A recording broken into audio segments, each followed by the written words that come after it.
भारी आहे.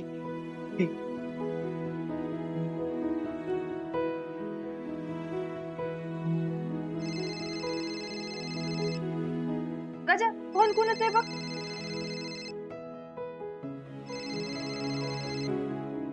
Hello hello, कोण बोलतय? मी सुनील. मी गजा बोलतोय. अरे गजा, मी तुझा होणारा दाजी बोलतोय. अयो भारी, तू होणारा नवरा बोलतोय. बोलायचं का तुला? अरे गजा, मला तिच्या संग नाही बोलायचं, मला तुझ्या वडिलांसंग बोलायचंय. दे बरं त्यांना फोन. हा देतो. अण्णा, ओ अण्णा, माझ्या होणारा दाजीचा फोन आहे. हॅलो. सासरे बुवा, पाया पडतो. हा बोला ना. आता मला सांगा, आमच्याकडे एवढा पैसा पाणी असताना आपल्या मुलीच्या लग्नाचा खर्च मी एकटाच करणार, असा हट्ट तुम्ही का धरला असेल? मला अहो, खर्चाचं काय नाही हो. खर्चापेक्षा आई बापाला आपल्या लेकीचं लग्न करून देतोय याचाच आनंद लई मोठा असतोय. कशात काही कमी पडत असेल तर नक्की सांगा तुम्ही. अहो, मला माहिती आहे तुम्ही लग्नात कशात काय कमी पडू देणार नाही, पण ते मला जरा बोलायला बरं वाटेना. अहो, काय नाही जावे बापू, न अवघड तर तुम्ही सांगा सगळं. आता झालंय असं, आमच्याकडून जरा 100 वराडी जरा जास्तच येणार आहे. आणि आमच्या आईचं पण म्हणणं असं झालं की आता एवढी मोठी मोठी लोक आपल्या लग्नात येणार, मग जेवणाच्या मेनूत गुलाबजामुन ठेवलं तर बरं होईल. त्याच काय आहे, लग्नाच्या खर्चात 20-30 हजार वाढतील, पण आमच्याकडची लोक तुमचं नाव काढतील. आणि जर का पैशाचा प्रॉब्लेम असेल तर मला सांगा ना, मी देतो ना. नाही नाही, अहो हे किरकोळ आहे, तुम्ही बिंदाच राहा, होऊन जाईल. बस, तुम्ही माय काळजीच मिटवली. बर चला, ठेवू मग. हा.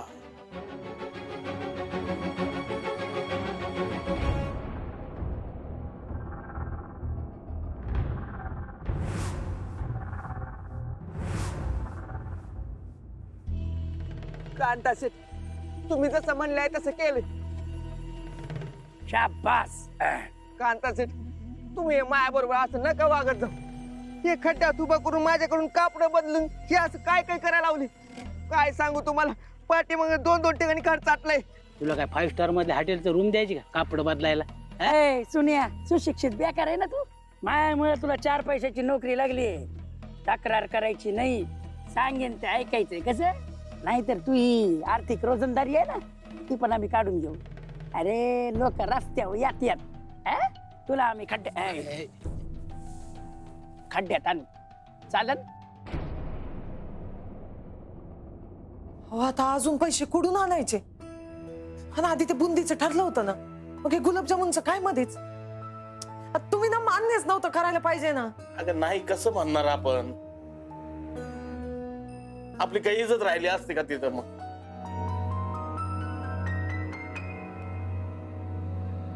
अरे आलात होय तुम्ही, तुमचीच वाट पाहत होतो आम्ही. अण्णा, विषय बदलू नका. काय झाले मला सांगा. अगं पुढं काय? काय नाही. अण्णा, मला खरं खरं सांगा काय झाले. लग्नाच्या वाढलेल्या खर्चाबद्दल मी ऐकलंय.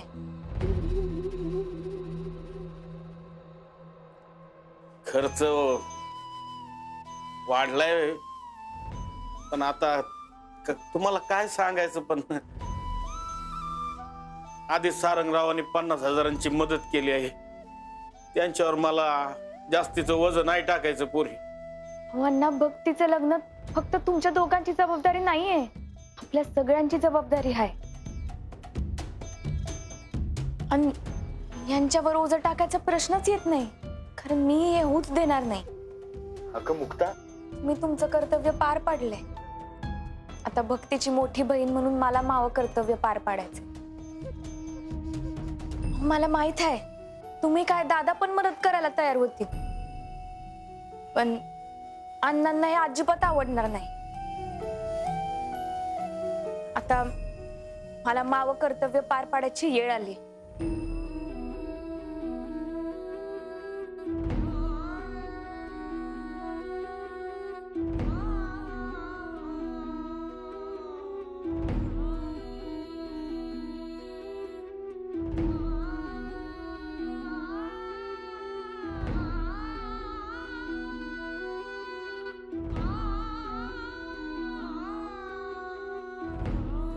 अगं मुक्ता, आता ना सण न सूद नाही, जत्रा ना यात्रा, कुठून काम मिळणार तुला? मी संबळ हातात घेतला, आता तोच रस्ता दाखवेल. मी काळजी नका करू.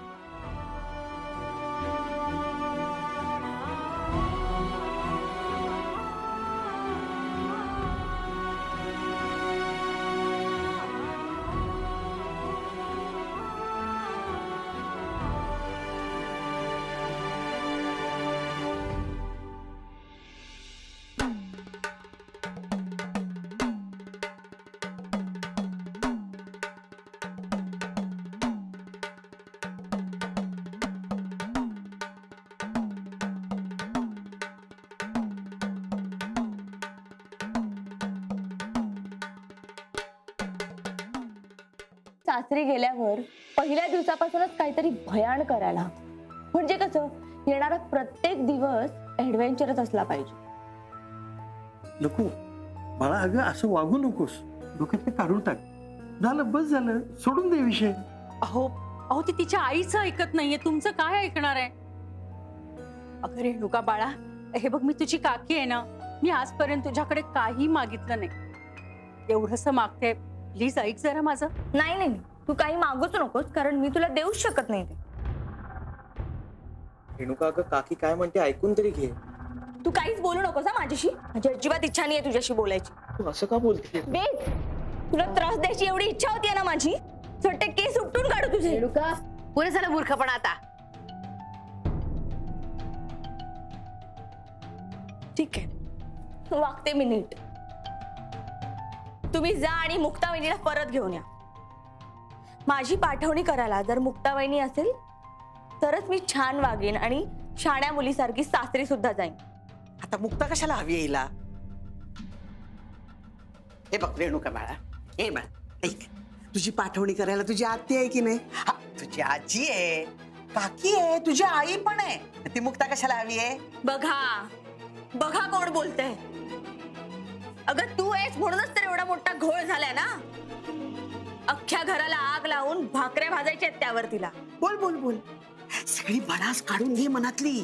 जे मनाला येईल ना, जितकं बोलायचं ना तितकं बोल. मी इथेच आहे आणि आजपासून तर मी या घरातच राहणार आहे. अहो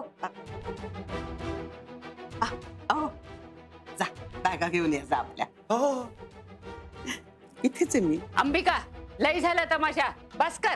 तमाशा केलाय कुठे अजून? अगं मी फक्त वेदच्या घरच्या ना मुक्ताचं खानदान किती दरिद्री आहे, किती भिक्काड आहे इतकंच सांगितलं. आणि ते सत्य आहे ना. रावसाहेब नगरकरांचा खरा चेहरा कुठे आणलाय मी त्यांच्या समोर. स्त्री पुरुष समानतेच्या मोठमोठ्या गप्पा मारणारा रावसाहेब नगरकर, मोठमोठी भाषणं देणारा रावसाहेब नगरकर, जेव्हा स्वतःच्या एकुलत्या एक बहिणीला घराच्या बाहेर हकलतो आणि आउट हाऊस मध्ये राहायला सांगतो, हे जर वेदच्या घरच्यांना कळलं तर काय इज्जत राहील रावसाहेब नगरकरांची. आणि तुम्हाला दोघांना घराच्या बाहेर का काढलंय हे त्यांना समजल्यावर काय इज्जत राहणार आहे तुमची? रावसाहेबांच्या रक्ताची बहीण स्वतःच्या नवऱ्याच्या चुकीच्या गोष्टीला साथ देते हे जर त्यांना समजलं तर काय इज्जत राहणार आहे तुमची त्यांच्या घरात?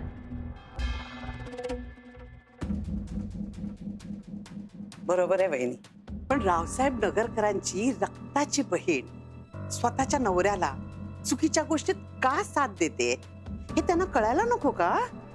अगं रावसाहेब नगरकरांची शिकवण आहे ती. म्हणजे लग्नात माझी पाठवणी करताना दादानी मला हेच सांगितलं होतं की कुठल्याही परिस्थितीत नवऱ्याची साथ सोडायची नाही, आणि तेच करते मी.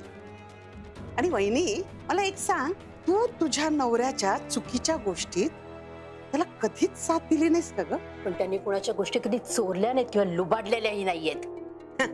दादा किती धुतल्या तांदळासारखं आहे ना, ते मला नको सांगूस. आत्या, तुझा नेमका प्रॉब्लेम काय ग? आमच्या घरात घुसून आम्हालाच नावं ठेवतीयस. आणि तुमच्या घरात माझ्या लेकीला बळच ठेवून तिच्या मनात आमच्याबद्दल विष पेरलं तुम्ही. त्याबद्दल तुम्हाला काहीच बोलायचं नाहीये का? त्याबद्दल कोणीच काही बोलत नाहीये. माझं लेकरू असं आम्हाला आई बाप म्हणत नाहीये. माझा त्रास मी कोणाला सांगायचा? आणि हे सगळं ना, हे सगळं त्या मुक्तामुळे झालंय. त्या मुक्ताने माझ्या मुलीच्या मनात आमच्या विरुद्ध विष पेरलंय. तिने सूड उगवायला लावलंय माझ्या जयाला माझ्या विरुद्ध. झालं झालं तुझं. आता माझ्या विरुद्ध सुद्धा सूड उगवायचा बाकी आहे का? नाही, मला फक्त मुक्ताला या घरातून बाहेर काढायचं होतं, ते मी केलंय. उलट तुमचा त्रास कमी केलाय मी. पुढे जाऊन मुक्तामुळे तुमची अब्रू जाणार होती, ती वाचवलीये. तुम्ही सगळ्यांनी लाईनीत उभं राहा आणि मला थँक्यू म्हणा. हात जोडून थँक्यू म्हणा बघू, म्हणा. बरं ठीक आहे, नंतर म्हणा, चालेल. रेणुका बाळा, अगं तुझ्या सासरी जा. वेद चांगला मुलगा आहे, तो तुझ्यावर खूप प्रेम करतो. मुक्तानी कशी लग्नाच्या पहिल्या दिवसापासून स्वतःच्या संसाराची वाट लावली, तशी तू नको लावू. तिने कसं सासरच्या माणसांचा छळ केलाय, तसं तू नको करू. बास झालं. खूप जणांनी खूप बोललायत तुम्ही. स्वतःचा खोटेपणा लपवण्यासाठी दुसऱ्यावर आरोप करत सुटलायत तुम्ही. हे आतापर्यंत तुम्ही तेच केलंय. या घरात सुद्धा खोटं बोलूनच घुसलात तुम्ही. तुम्हाला मदत करायला येतो असं म्हणूनच घुसलात ना या घरात, हो ना? तुमच्या नवऱ्याने तुमचं राहतं घर जुगारामध्ये दुसऱ्याच्या घशात घातलं, हे सुद्धा लपवलेलंच आहे तुम्ही आमच्यापासनं. तुमचा दादा किती वेळा तुमच्या पाठीशी उभा राहिला, किती वेळा तुम्हाला त्यांनी मदत केली, हे पूर्णपणे विसरून गेलात तुम्ही. आणि दरवेळेला फक्त तुम्ही त्यांना फसवलेलंच आहे. दत्ताभाऊंची चोरी पकडली गेली होती, आठवते ना तुम्हाला? त्यांचे देणेकरी आमच्या दारात येऊन उभे राहिले होते, तेव्हा तुमच्या दादाने तुमचे पैसे फेडले सगळे, आठवते ना? तर तुम्ही काय केलं? त्यांना त्रासच दिला. दरवेळेला त्यांनी तुमची काळजी घेतली आणि तुम्ही दरवेळेला त्यांचं काळीज दुखावलं. एवढं सगळं झालं तरी ह्याने तुम्हाला लग्नाला येण्याची परवानगी दिली ना? लग्नाच्या प्रत्येक कार्यक्रमामध्ये मी तुम्हाला इन्व्हॉल्व करून घेण्याचा प्रयत्न केला, तुम्हाला कम्फर्टेबल करण्याचा प्रयत्न केला, पण तुम्ही तुम्हाला हवं तेच केलं. म्हणजे या सगळ्याचा ना जरा शांतपणे विचार करा, सुधारा. अजून वेळ नाही हो गेलेली. बरोबर आहे वहिनी, अजूनही वेळ गेलेली नाहीये. आता तर वेळ आली आहे. हे बघ, मला कायदेशीररित्या मला हक्काची प्रॉपर्टी द्या, मग मी सुधारलेच म्हणून समज. आणि हो, त्या मुक्ताच्या नादाला लागून दादाने आपल्याला जो त्रास दिला त्याचं काहीच नाही का? नाही, त्रासाच्या बदल्यात त्रास दिलाच जाणार. प्रत्येकाला त्रासाच्या बदल्यात त्रास दिला जाणार. हो का? पण तुम्ही जो प्रत्येकाला त्रास द्याल ना, त्या त्रासाचं उत्तर सुद्धा तुम्हाला चोख देण्यात येईल. म्हणजे तुमचे दादा अजून शांत आहेत, त्यांना शांतच राहू द्या. नका प्रकरण वाढवू हे सगळं. येऊ शकता तुम्ही आता. आलोच आहे. हे काय, घरात ऑलरेडी आलोय आम्ही. आता फक्त रूम मध्ये जायचं बाकी. अहो चला, बॅगा घेऊन बेडरूम मध्ये जाऊया. चला.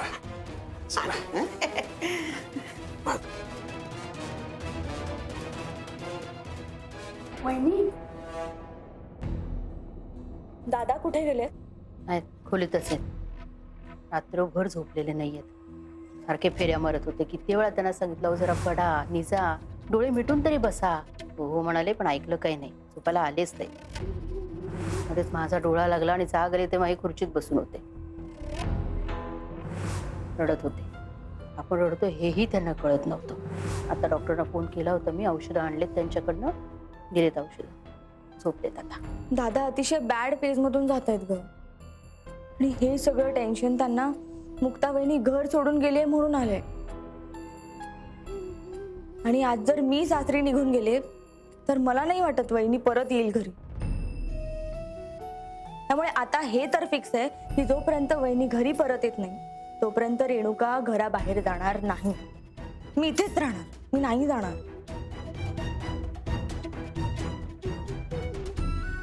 रेणुका, मुक्तासाठी सुद्धा हे इतकं सोपं नाहीये. तिने जेवढा त्रास सहन केला ना तेवढा आपण कोणीही केलेला नाहीये. त्यात तिच्या बहिणीचं लग्न आहे.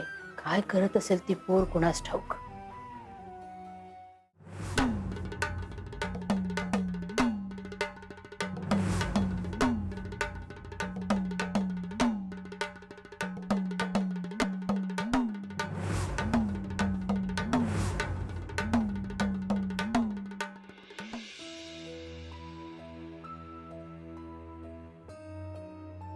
मी फार दूरवरून आलोय.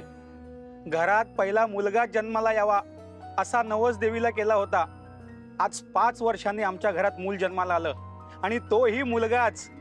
असा संबळ वाजवा की माझा हा आनंद देवीपर्यंत पोहोचला पाहिजे. मी तुम्हाला संबळ वाजवण्याचं बक्षीस देईन. आणि खरं तर सर्वात मोठा आनंद हा आहे की संबळ वाजवणारी एक स्त्री आहे. एका स्त्री मार्फत एका स्त्री समोर मी नतमस्तक होणार आहे. तुम्ही वाजवा, मी येतोच दर्शन घेऊन.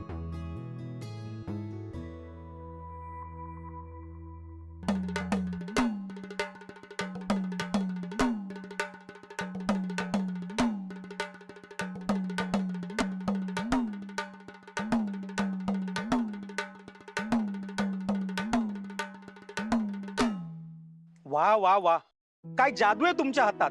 देवी मातेचं दर्शन घेताना संबळाचा ताल कानावर पडत होता. अंगावर शहारे येत होते.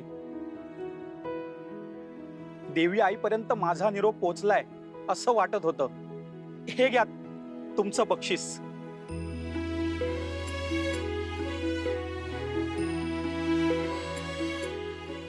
एवढे? अहो राहू द्या हो. देवी तुमचं भलं करो.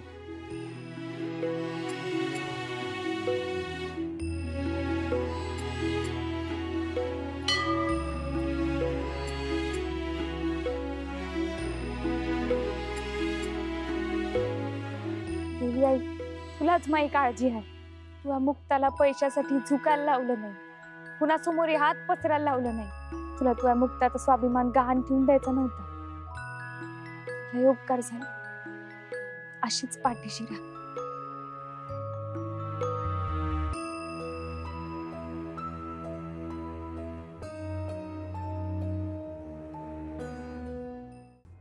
सॉरी मुक्ता, तुला काहीच मदत करू शकलो नाही. तुम्ही काय बोलताय? मी नेहमी माझ्यासोबत असता. तुम्ही सावली बनून माझ्या पाठीशी उभे असता. तुमची सावली सोबत असेल ना तर मी कितीही लढले, कितीही झगडले, कितीही मेहनत केली तरी मी कधीच थकणार नाही. तुमचं प्रेम, तुमची सावली असेल ना ती मला कायम टवटवीत ठेवेन. वा वा वा वा वा वा मुक्ता वा. शेवटी संबळ वाजवून भीकच मागतेस तर. आर्या बिचारी सारंग, अरे नगरकराची सून व्हायची लायकी नाहीये रे हिची. त्याचं काय ना, कावळ्याला कितीही मोरपीस लावले ना तरी तो मोर नाही ना होत. आर्या, तोंड सांभाळून बोल. किती दिवस तोंड सांभाळून बोलायचं मी? तुझ्या घराची वाताहत होताना बघतेय ना मी, आणि तरी मी तोंड सांभाळून बोलू? रेणुकाच्या लग्नात ना ही मुक्ता अडथळे आणते, तुला कळत नाहीये का? तुला माहितीये सारंग, जर आपलं लग्न झालं असतं ना तर ही वेळ कधीच आली नसती. तूच विचार कर, आली असती का ही वेळ? उलट रेणुकाच्या घरच्यांनी मला, माझ्या खानदानाला असं डोक्यावर घेऊन मिरवलं असतं. आर्या, तू अक्कल शहाणपण सगळं विकून आली आहेस का? नाही, दुसऱ्यांना नावं ठेवायला तुला लाज नाही वाटत? आणि काय ग, आमच्या मागे मागे इथे पण आलीस? So disgusting. अगं, मुक्ताच्या पायाची धूळ व्हायची पण लायकी नाहीये तुझी. काय प्रेम प्रेम म्हणतेस? प्रेम या शब्दाचा अर्थ तरी माहितीये का तुला? आणि ह्या जन्मात काय, पुढच्या कुठल्याच जन्मात मी तुझा होणार नाही हे लक्षात ठेव. अजून एक, प्रेम ही ना हिसकावून घेण्याची गोष्ट आहे ना भीक मागून घेण्याची गोष्ट आहे. ते मिळवावं लागतं. आता ह्यांच्या प्रेमाची भीक मागणं बंद करा. मुक्ता,